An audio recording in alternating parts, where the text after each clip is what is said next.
Today I want to talk about something very personal, and some of you might not like it, I think, uh, because I don't know why. Social media makes me miserable. Being a blogger makes me feel really, really depressed because as an English teacher, I love my job. I love teaching. I like personal connection with people.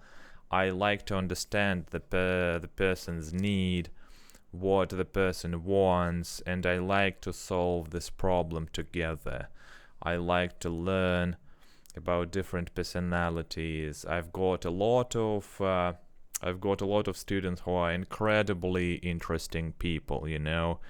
They give me some insights into what can person actually do, what can person actually achieve in life. So, but yeah, in order to get students, unfortunately nowadays, the only way for an English teacher to get more students is being on social media. And unfortunately, social media is all about certain videos, like certain particular videos that you have to make. There is very little creativity that you can give to people because people go on social media for entertainment. So if you don't make entertaining videos, if you don't make funny sketches, if you don't make something, I don't know, something that draws people attention immediately, if you don't speak fast, if you don't have subtitles on your video, yeah, you will just lose the game. People will just click off. Your content is disposable. People will not get back to your videos because there are a million new ones that people will watch. They will forget about you very quickly. And it just makes me feel that everything I say, no matter what I say, it will be forgotten. I can tell about, for example, how important it is to think in English, but I have to talk about it every single time from the ground up, from zero, And I'm not even sure. I don't know how many of you will finish this video. Tell me in the comments. Tell me in the comments. Tell me something in the comments if you have reached this moment. Like, if you have watched until this moment, please tell me in the comments because that's important for me. And yeah, making content is something that I hate. It's something that I have to do.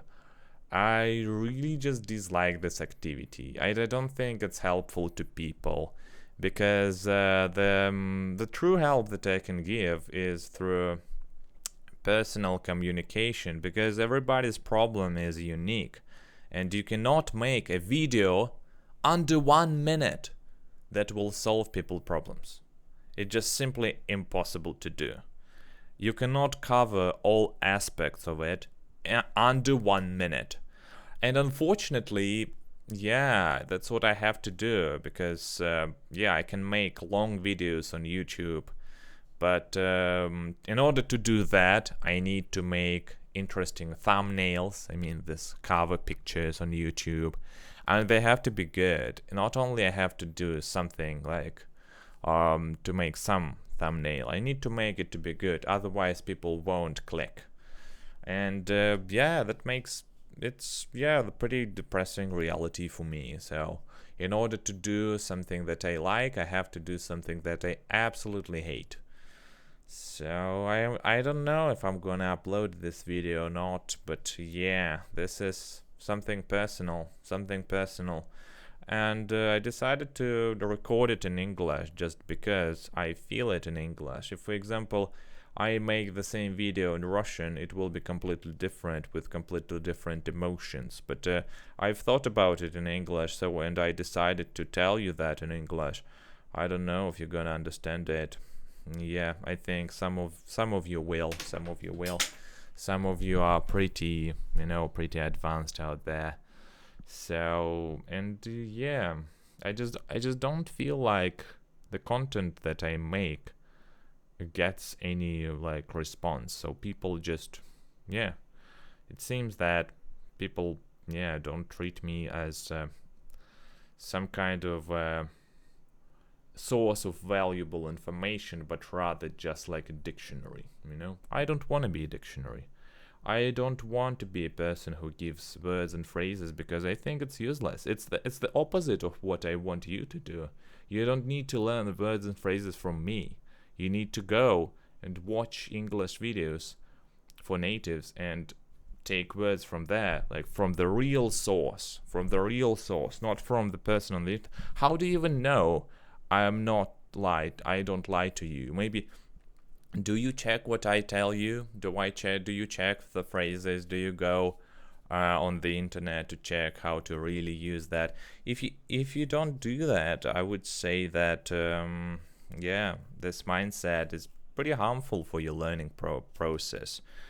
Because the real way to learn English is just to go and see how people speak in real life, and you can do that, to read real materials, because all this educational stuff, it's simply just it's very catchy, and I know it's catchy because I get a lot of views.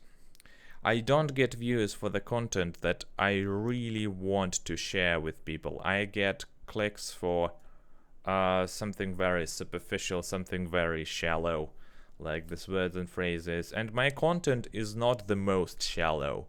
There is worse content than that. Different cool phrases, For example, once I remember some time ago, I gave you a phrase like think twice and cut once, right?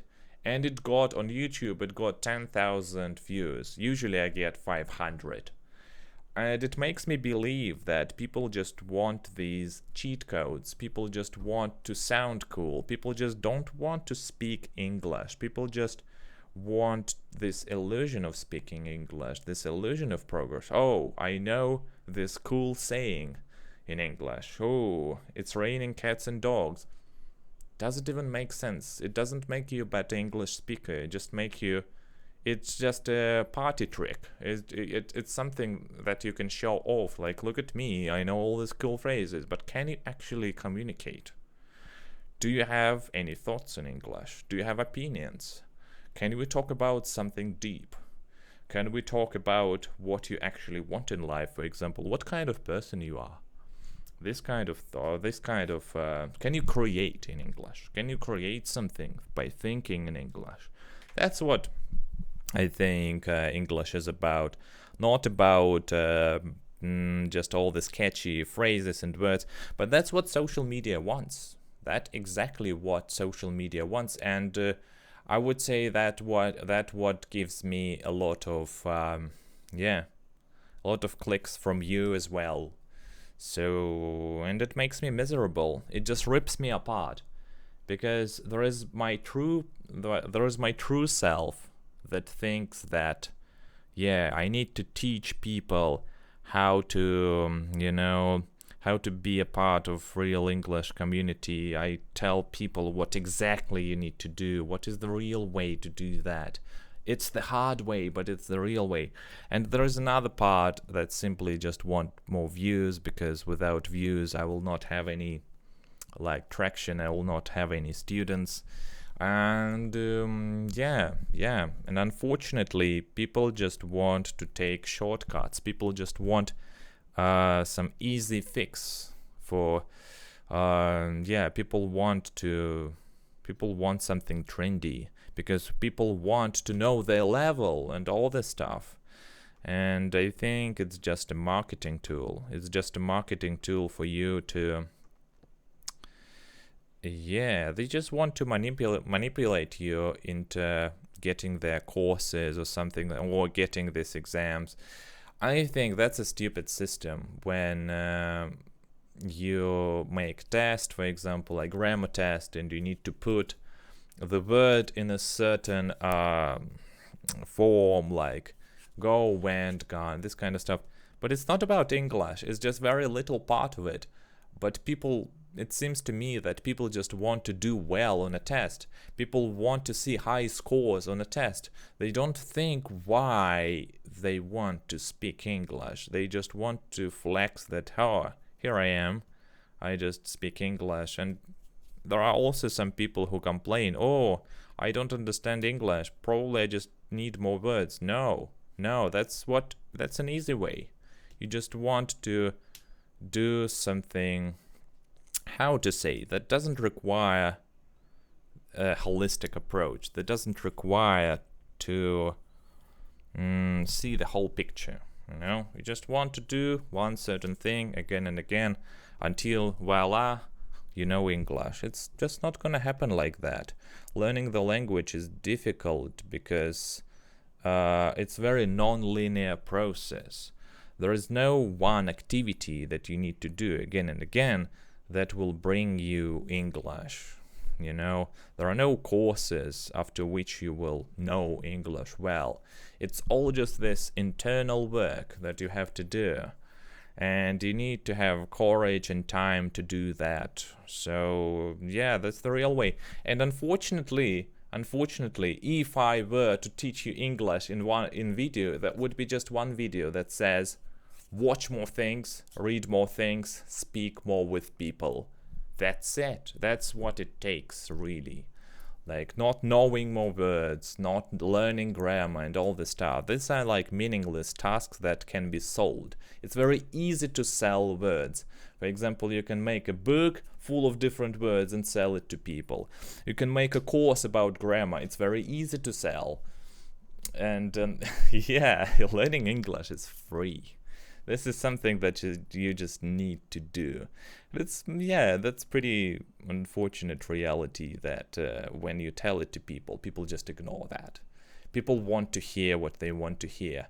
When I want to tell people what they really need to do, from my perspective, from a perspective from a person who have been learning English for like so many years already, I don't know, like 15 years or something like that. I can tell you that it's all on you, and it's all about practice. It's 90% of practice, 10% of theory. You do need words, not as much as you think.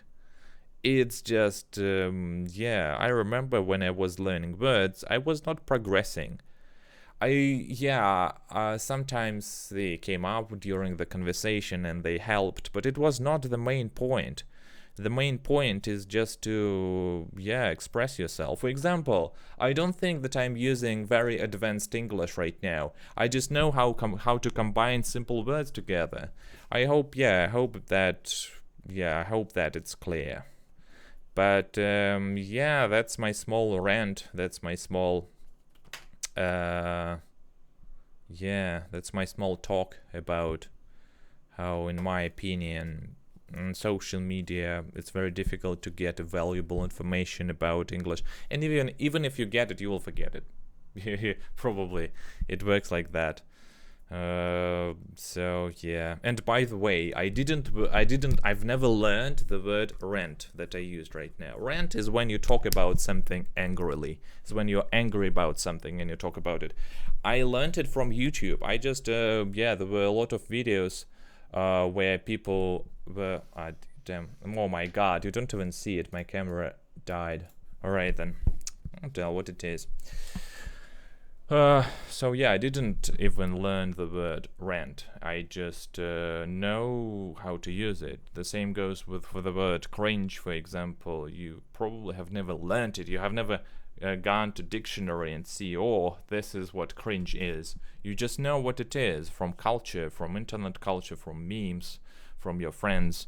And the same goes for other words as well. You don't learn them. You just hear them somewhere, So, that's about it.